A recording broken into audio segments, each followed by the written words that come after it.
여러분 반갑습니다. 여러분의 멘탈 전도사 천마쌤입니다. 이제 마지막 영상 올리고 저도 쉬도록 하겠습니다. 오늘은 그 골방에 갇혀가지고 오늘 그 글 봤어요. 탄핵 소추안 그 영상을 봤는데 일단은 가결은 됐다. 윤석열 대통령 탄핵은 가결이 됐네요. 산 하나는 넘었지만은 웃지 못하는 우리 국내 증시 과연 어떻게 흘러갈까? 저도 참 걱정이 앞섭니다. 이런 이야기도 있네요. 최악은 피했다. 하지만 큰 폭의 상승을 기대하기는 아직 이르다. 이런 이야기도 하는데 윤석열 대통령에 대한 탄핵 소추안이 오늘 국회에서 통과되자 금융시장의 관계자들이 보인 반응입니다. 일단은 국내 증시는 불확실성의 산을 하나 넘었습니다. 이 본격적인 상승 재료를 찾을 것으로 이제 예상이 되고, 다만 허약해진 펀더멘털과 여전히 높은 원달러 환율이 이제 걸림돌이 될 것 같아요. 걸림돌이 될 것 같다. 그게 우려감이 크다는 거죠. 시장이 우려한 최악의 시나리오는 탄핵 전국 장기화예요. 이 탄핵안 그 부결과 재상정이 이제 반복이 되다 보니까 이제 불확실성이 증폭이 돼요. 향후 전국 그 전개 양상을 예측하기는 어렵게 하는 그런 상황이라고 보시면 됩니다. 그러나 탄핵안 통과로 헌법재판소가 향후 180일 이내로 탄핵 인용 여부를 결정을 하고 인용 시에는 60일 내에 대선이 치러지는 등 일정 윤곽이 잡혔기에 시장이 이에 맞춰서 대응할 수 있게 된 셈이라고 합니다. 사실 이번 주 들어서 이 탄핵안 가결 가능성이 높아지면서 일단은 불안이 촉발했죠. 점점점 불안이 촉발해가지고 개미들의 이제 패닉셀도 이제 과연 잠잠해지지 않을까 생각합니다. 불안은 촉발했는데 이제 탄핵이 가결되니까 이제 불확실성이 이제 없어진 거잖아요. 없어졌으니까 이제는 투매는 좀 줄어들지 않겠냐, 그렇게 보는 것 같아요. 개미들의 그 순매도 규모가 지난 9일에 1조 한 2천억 정도를 기록을 했습니다. 기록을 하고 차츰 줄어서 13일에는 982억 원으로 이제 내려앉은 거죠. 이 관건은 뭐냐? 이게 지수의 상승폭입니다. 일단 계엄 사태 이전에 그 수준은 무리 없이 회복될 거라는 게 전문가들의 이제 중론이에요.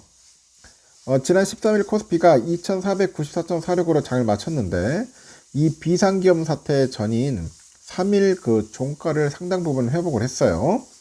코스닥은 693.73으로 이 사태 전 수준을 이미 넘겼고 이 탄핵안 가결에 대한 기대감도 두 지수 모두 10일부터 나흘 연속으로 이제 상승한 결과죠.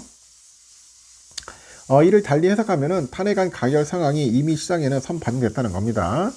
결국은 향후 주가 방향성은 다시 이제 국내 증시의 그 체력하고 경기 여건에 대해서 좌우될 것 같아요. 경기 여건에 대해서 좌우될 것이다.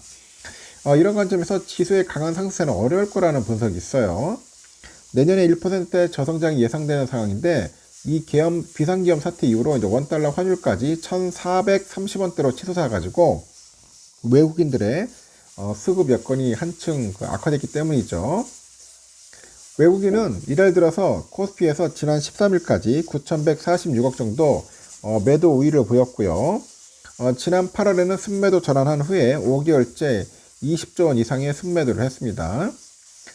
최근에 순매도 규모가 다소 줄긴 했는데 대형주보다는 낙폭 과대 종목에 대한 저가 매수하는 점에서 큰 의미를 두기 어렵다는 평가가 있죠.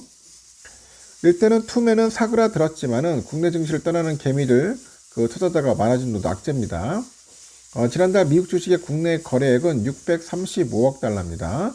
하여튼 통계가 집계된 2011년 이후 역대 최대를 기록을 했고요. 경제랑 금융통화당국은 일요일인 15일이죠.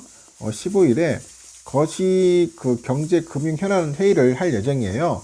이른바 F4라고 합니다. F4. 파이낸스4 회의로 최상목 그 기재부 장관, 이창용 한국은행 총재, 김병환 금융위원장, 이복현 금융감독원장이 머리를 맞댑니다. 이들은 금융시장 안정을 위한 추가 메시지를 내놓을 것으로 현재 보이고 있네요. 좀 아쉽네요. 좀 아쉽습니다. 나라가 참 안정화되고 좀 조용해져야 하는데, 뭐 대통령도 참 저렇게 탄핵당하고, 어수선한 이런 시국에 우리 금융시장이 과연 어떻게 흘러갈지 상당히 궁금해집니다. 참 대통령 도대체 내가 욕을 하는 건 아니지만은 왜 그런 행동을 했는지 알다가도 모르겠어. 도대체 저는 알다가도 모르겠습니다. 하여튼 국회에서 탄핵소추안은 통과됐고, 이제 금융시장에서는 불확실성이 해소됐고 최악은 피했다는 건데, 그 하반기 들어서 힘을 잃었던 국내 증시는 아까 말한 것처럼 약간 좀 불확실하지만 이 상승 재료를 모색할 것 같아요. 상승 재료. 하지만 아까 말한 것처럼 펀더멘탈하고 원달러 환율이 걸림돌이 되지 않겠냐, 뭐 그런 이야기를 하니까 한번 우리도 잘 지켜봐서 한번 여러분들 투자의 방향을 잘 잡았으면 좋겠습니다. 요즘 뉴스가 다 그런 뉴스네요. 보니까 탄핵에 관련된 그런 뉴스들, 불확실하다, 상당히 요동치지 않겠냐, 그리고 또 이재명 테마주에 또 몰리지 않겠나, 개미들 그쪽으로 많이 몰릴 것 같아요. 제가 전 시간에 얘기했지만은 여러분 조심하십시오. 이재명 테마주에 나중에 물려가지고 곡소리 날 수가 있어요. 지금 오리엔트 전공 같은 경우에는 무려 492%나 올랐습니다. 한 달도 안 돼가지고 엄청나게 상승을 했기 때문에 작전 세력이나 이게 세력들에 의해서 한번 털릴 수도 있으니까 항상 늘 조심했으면 좋겠어요. 조심. 그리고 한동훈 테마주 쪽도 조심하시고요.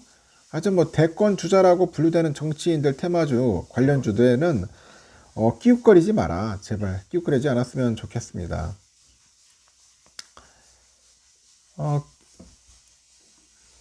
앞으로 이제 월요일날 장이 열릴 텐데 과연 우리 장이 어떻게 흘러갈지도 상당히 궁금해져요. 상당히 궁금해집니다. 우리 경제가 좀 내부적으로 탄탄하면 좋을 텐데 그렇지가 않아요. 우리나라 자체가 뭐 수출로 먹고 사는 나라이기 때문에 상당히 불안정하고 환율도 불안정하고 여기 트럼프 2기 출범에 따라서 이 불확실성이 계속 지금 확대되고 있는데 이 정치도 내부적으로 상당히 불안정하니까 뭐 하나 제대로 되는 게 없는 것 같아요. 그러다 보니 개미들은 차라리 이런 상황에서 국장에서 탈피해가지고 차라리 미장에 가자, 미국장으로 가는 게 오히려 더 낫다는 생각을 하고 계속 투매가 이뤄지는 것 같습니다. 환율도 계속 오르고 있고 당분간 올 연말까지는 뭐 산트랠리 오기는 좀 힘들 것 같아요. 여러분의 생각은 어떤지 모르겠는데 제가 볼 때는 산트랠리는 오르기 힘들고 될 수 있으면은 주식 투자를 안 하시는 게 정신 건강에 도움이 되지 않을까 하는 생각도 들어요. 어느 정도 안정화되면은 그때 보고 판단을 하는 게 좀 낫지 않을까 하는 생각이 듭니다. 특히 국장은 그럴 것 같습니다. 미국장은 뭐 거의 뭐 산타랠리죠. 흐름 좋죠. 계속 지금 신고점 최고가 찍고 있지 않습니까? 이런 거에 비해서 볼 때 국장은 진짜 말 그대로 개판이다. 이런 상황에서 돈 번다는 생각을 갖는다는 자체가 상당히 어떻게 보면은 허무맹랑한 그런 이야기일 수도 있으니까 될 수 있으면은 주식 투자는 좀 자제하고 좀 관망하는 그런 분위기로 여러분들 접근하셨으면 좋겠고 삼성전자도 마찬가지로 상당히 좀 요동칠 수도 있어요, 여러분. 특히 외국인들이 이끌다 보니까 외국인이 수급이 중요하잖아요. 월요일날 과연 진짜 어떨지 모르겠어요. 지금 이게 탄핵도 되고 하다 보니까 우리나라를 상당히 좀 혼란스러운 분위기로 봐서 안 들어올 수도 있어요. 더 매도할 수도 있고 어쩌면 또 불확실성 해소를 해가지고 들어올 수도 있고 그래서 참 예측하기가 힘듭니다. 제가 볼 때는 당분간 들어오지는 않을 것 같습니다. 외국인들 당분간 들어오지는 않고 좀 매도세가 계속 이어지지 않을까 저는 조심스럽게 예상을 해봅니다. 여러분의 현명한 이야기 뭐 댓글 얼마든지 환영하니까 한번 기회 되시면은 댓글 한번 달아주시기 바랍니다. 일단 여기까지 하고요. 여러분 편안한 밤 보내시고 내일 새벽에 뵙도록 하겠습니다. 하여튼 여러분 따뜻하게 행복한 꿈 꾸시면서 편안한 잠자리 되시기 바랍니다. 여러분 굿나잇.